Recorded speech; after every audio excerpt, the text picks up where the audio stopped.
Hello, welcome to our greenhouse at Virtue Cider Farm. My name is Johanna. I'm going to walk you through how to seed and just some general greenhouse management practices.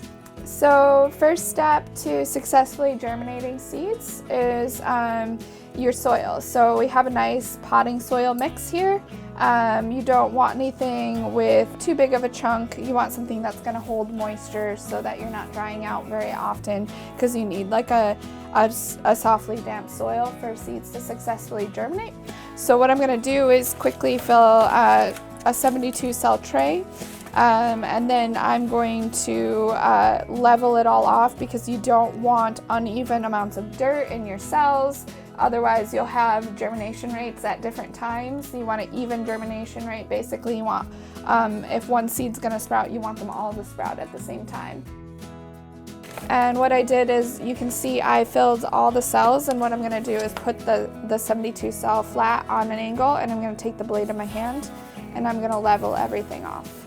And then I can see where my holes and gaps are, so I'm going to lay it flat, sprinkle a little bit more dirt over the top to make sure I fill all that in. Next, I'm going to put this on the table. We're going to get a tray on the bottom for making sure that we don't lose a lot of soil during irrigation and watering. And you're going to take the tray and you're going to lay it on top of the fresh dirt, and then you're going to press evenly across the whole surface to make your indentations for planting. So now I'm going to choose what seed I'm planting, and I'm also going to label it before I even start. I like to label it with the variety so I can remember what I planted, and then also I like to label it with the date that it was planted for my own record keeping, so I know basically which blooms are coming first. So we're going to go ahead and do some scabosia, which has a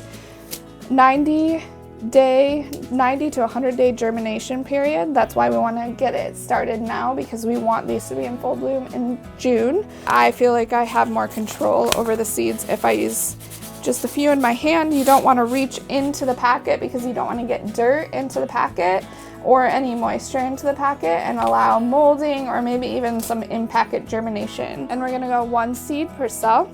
Drop a seed, move up the column, and I like to move up in one row so that I don't lose track of which cells I've seeded.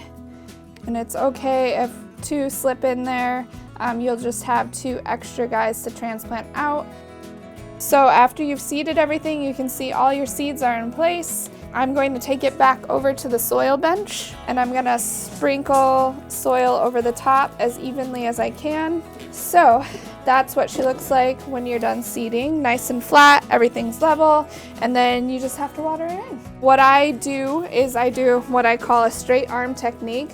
So I make sure that my arm is straightened out, and then my aim is pointed directly down at the flat, not at an angle, not at a diagonal, and we're gonna go just past the beginning of the flat, and I'm gonna start my water, my stream, because I don't want to blast the flat, so I'm gonna start my stream over here, and then I'm just gonna keep an even, steady rate. You want everything to be as wet as the next cell next to it.